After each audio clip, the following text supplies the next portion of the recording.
This flat, long type of muscle is called as sartorius.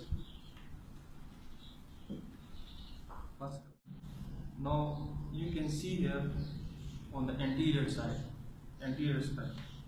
if we place the leg like this, you can see here the muscle that is called as this flip of muscle, this is called as the vastus lateralis. Then which is continued by the alternate flip of muscle that is called as the rectus femoris. This you can see. This is called as the rectus femoris muscle. You open up, it is very tight structure. Don't allow me to open up. This you can see here. This is the muscle. This is the rectus femoris muscle.